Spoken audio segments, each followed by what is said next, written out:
Welcome to our podcast, Fear Less, Do More. Here we're going to take a deep dive into the minds of some really daring, impactful change makers. I'm your host, Gill Hunter, and I'm the managing partner at Square One Law.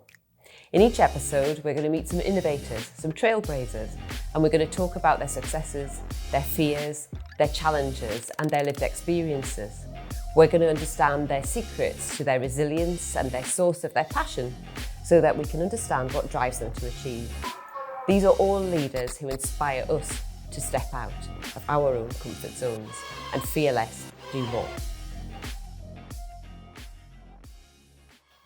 Welcome to this edition of our podcast, Fear Less, Do More. And today I have with me Sandra Manson, who is Executive Director at Pegasus Group and also the Chair of Developing Consensus. Hi, Sandra. Hi, Jill. Welcome to the podcast. Thank you very much. Thanks for asking me along. I was delighted to have you, Sandra, because I've actually, found somebody who's less popular than lawyers. And that is sadly so true. That's got to be planners at the moment. Unfortunately, that is very much front and centre. Yes. I'm clearly something we're going to talk about. So what's gone wrong? Why is planning always, when you hear people talking about planning, it's in a very negative light at the moment? What's going on? I think there's just such a number of issues and challenges around it, from the legislative position, politically how it plays out in terms of our communities, and how that's then challenging for politicians, both at a local and a national level, in terms of dealing with things and keeping their voters happy. Planners are seen, well, they're just not recognised for what they actually bring to the table and fundamentally what they do for the country and society as a whole. And then actually it's something that the Royal Town Planning Institute, which is our professional institute, are currently running a campaign. When I say a campaign, it's a messaging about actually trying to get people to understand what it is that planning does. We're not just there to say no. They're not also just there from a local authority perspective to say yes to developers, albeit that sometimes things get very emotive, particularly when you're talking, say, about perhaps residential development next to existing housing, etc.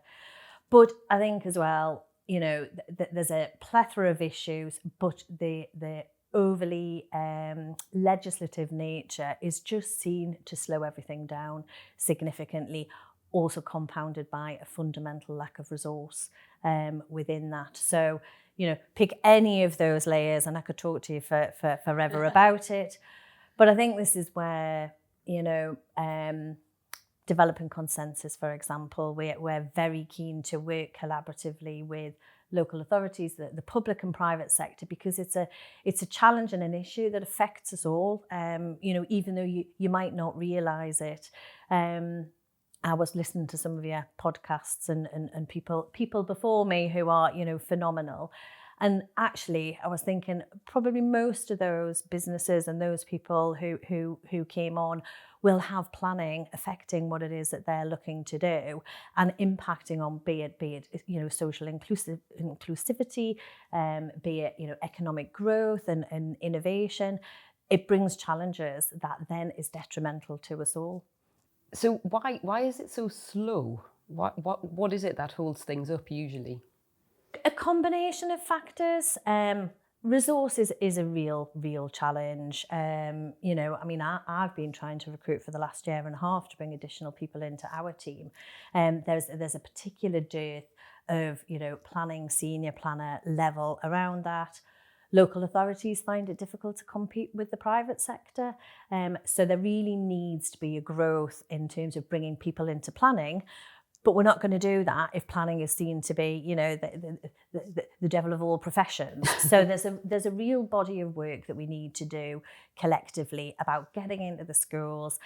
We have a graduate programme working with the universities to actually get out there and say, look, it is actually a really exciting profession, what we can do. We deliver on environmental aspects, economics, as well as homes, which are really important. That's where we're going to live and bring up our children in the future. So we really need to try and attract people into it and then retain them there around that. So resource is one big issue. The legislative framework, I've been doing planning for too many years to mention, and it's never been harder than it is now. And, nearly on a weekly basis, there is a new element that comes forward that you have to manage. So planning is sort of the umbrella that sits across lots of areas and lots of disciplines and technical professionals. And we have to be a bit of a master of them whilst not the expert. But things like biodiversity net gain, we had literally overnight nutrient neutrality introduced almost on a whim by DEFRA, which has stopped about 130,000 homes being delivered across the country, with nothing within the planning regime to be able to unlock that. And just as I say, lots of different areas that come forward that you then have to try and work through to get to a point of getting a planning consent in place. So if you were in government now, what one thing would you do that would help to transform the planning system? There would be a significant injection of funds and resources to local authorities that are ring-fenced to planning. It is something that the government are talking about doing in terms of increasing planning fees, albeit they're not currently saying that they're going to ring-fence them to planning. But there needs to be a significant injection of funding to planning, but not just planning. Planning is a service that coordinates and has that umbrella that I talked about, but across lots of other disciplines. So, if you have a local authority who doesn't have an ecologist who can now deal with the extremely complicated biodiversity net gain metric that is coming into play in November, how then do you then take those planning applications forward? So the whole professional remit around getting planning consent needs to be looked at holistically. They need to be looking at resource to it. But also there needs to be, and again, this is where developer consensus that we're involved in, we're looking at trying to get authorities to not reinvent the wheel. Each individual authority has a different approach to pre-application. They have a different approach to validation. And actually, if we had some consistency across things, it would help them from a resource perspective, and it would help in terms of the work that, the private sector do when we go into the local authorities. So for those people that don't know, what is developing consensus? So developing consensus is what we call a coalition of the willing. It was something that I stumbled across about 4 years ago, but it's been running for over 12 years. And it's a collaboration of private sector businesses with a development focus, who then we have associate members, which is the public sector. And it's really about having a voice across the different sectors to see how we can work collaboratively to improve things for the North East. We have a particular remit around what we call the LA7, so the 7 local authorities that now sit within what will be the new combined authority area. And really we're looking at 4 pillars across the development sector. So it's across enabling development, infrastructure, inward investment and planning are seen as the 4 key pillars that really feed through all of that development remit. And how do we work collaboratively in a positive way? Because I'm a great believer in there is no point just complaining about things.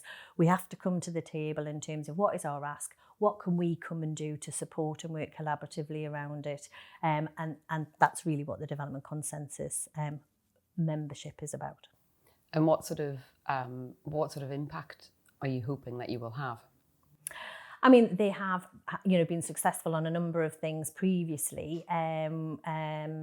Prior to myself getting involved, where we are looking, we're currently just going through a refresh in terms of the development consensus strategy and plan. What are we looking forward to, and what are our asks that we're going to be coming to the table with? And really integral to that is we've been asked to be on the Select Business Advisory Board, but that's a business advisory board that is going to feed into the combined authority.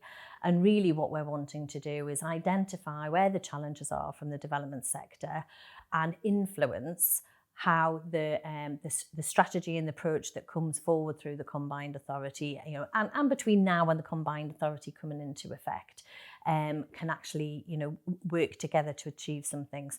So, for example, planning obviously being close to my heart, and I'm on the planning group.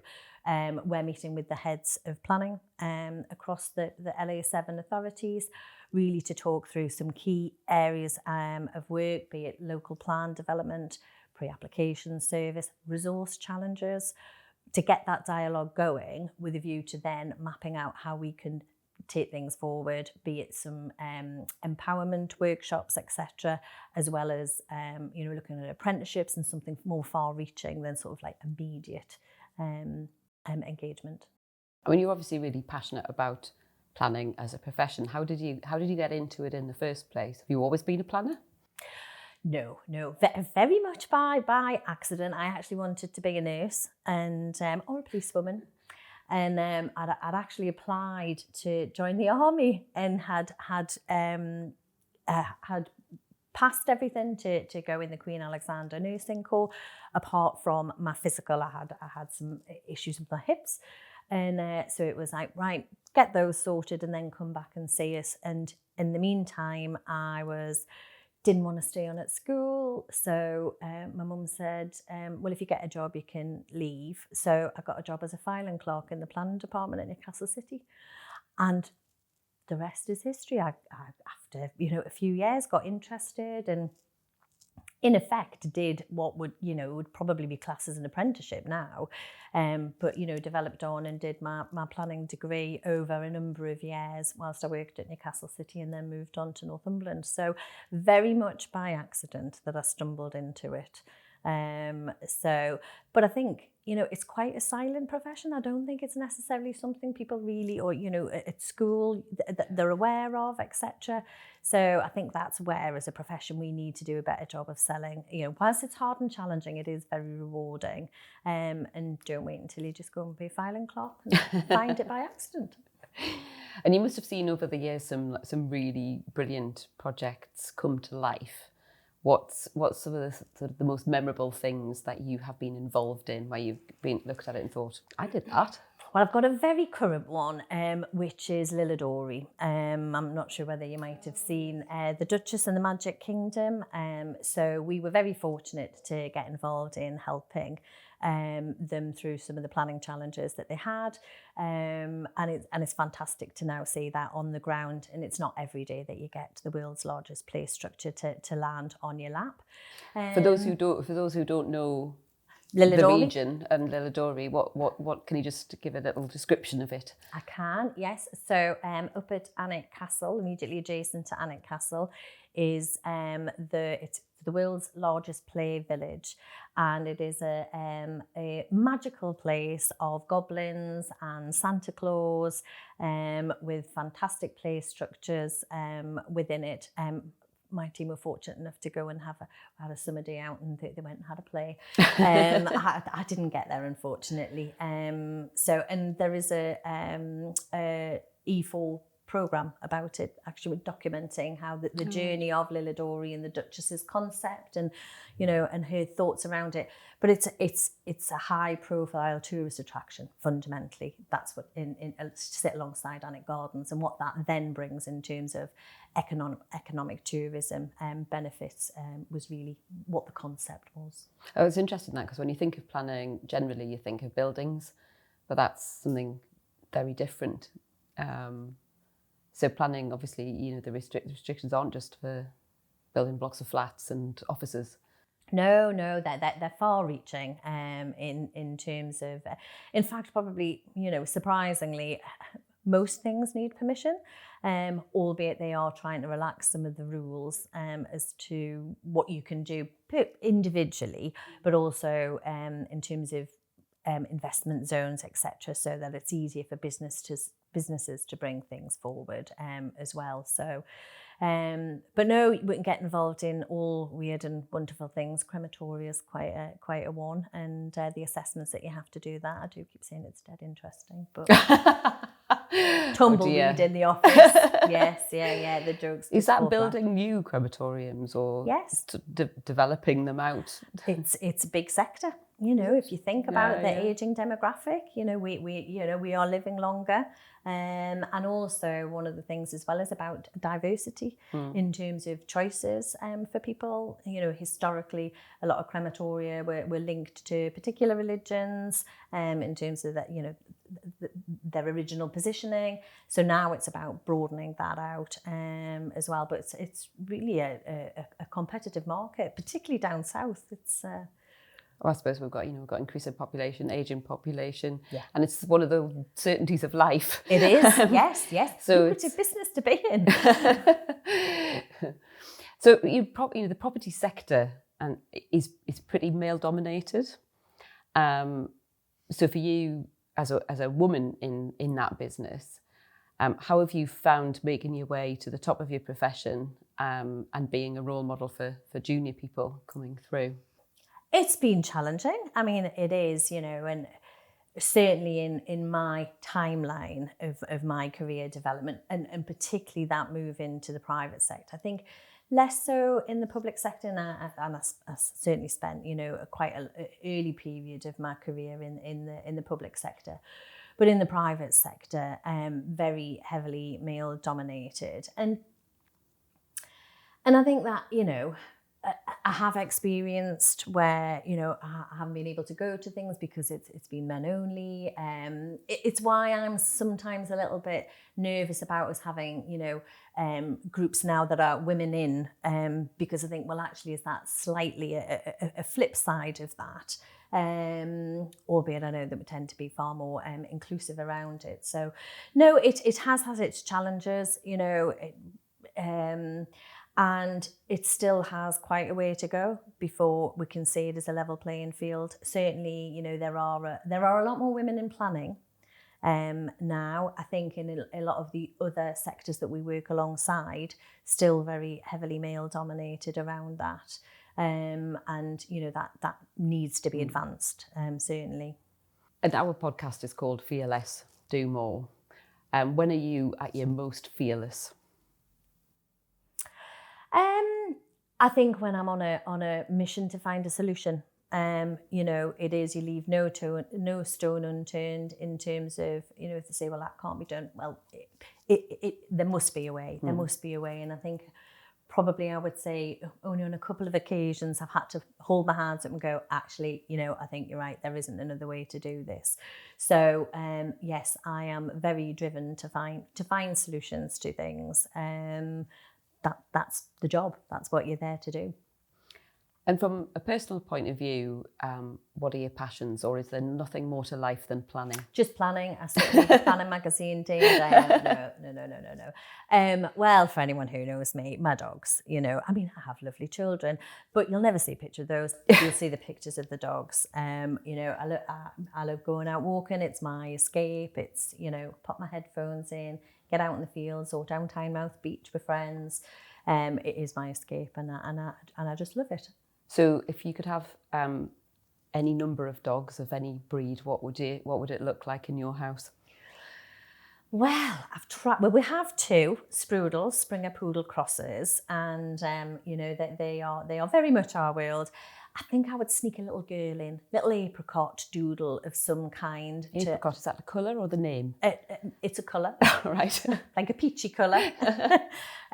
So, but you know, I think we're sticking it to. You know, I don't think, unless I could go and buy a farm somewhere, and then it wouldn't just be dogs. I'd have donkeys, I'd have chickens, I'd have everything. It would be like the good life. Oh, so that's quite a good segue into what I was going to ask you next, which is about, what does the future hold, personally and professionally? Well,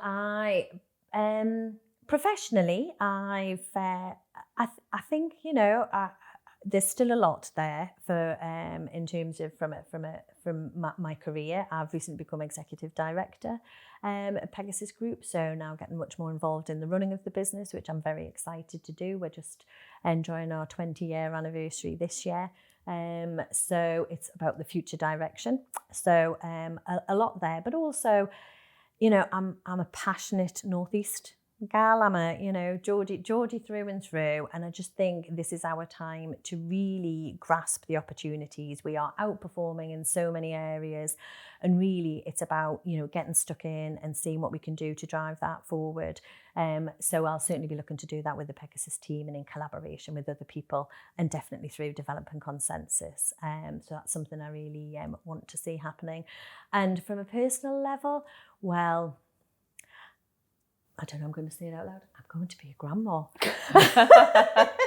Never. That can't be true. Exactly that. So no, family. I love the family, and you know, we have a new generation starting next year. So so that'll be interesting to see how that comes forward, and you know, rolling my sleeves up and getting stuck into being granny. When I decide what my name is. I think you obviously got a bit of work to do there to come to terms with that. Yeah. Sure. And I was going to ask you, finally, you know, as I say, the podcast is called Fear Less, Do More. We've talked a lot about the things that you're doing, but what would you like to do more of in the future, other than change nappies and mop up baby sick? You're selling it, Jill. Selling it.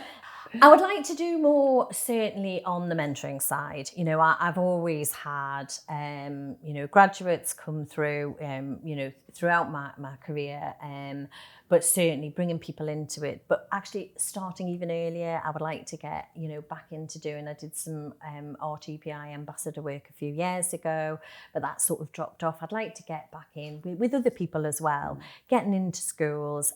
But actually, you know, just thinking about how we can really engage far more in the profession itself, and wider things to sell it as an excellent career choice, and something that really delivers something that makes a difference to the world.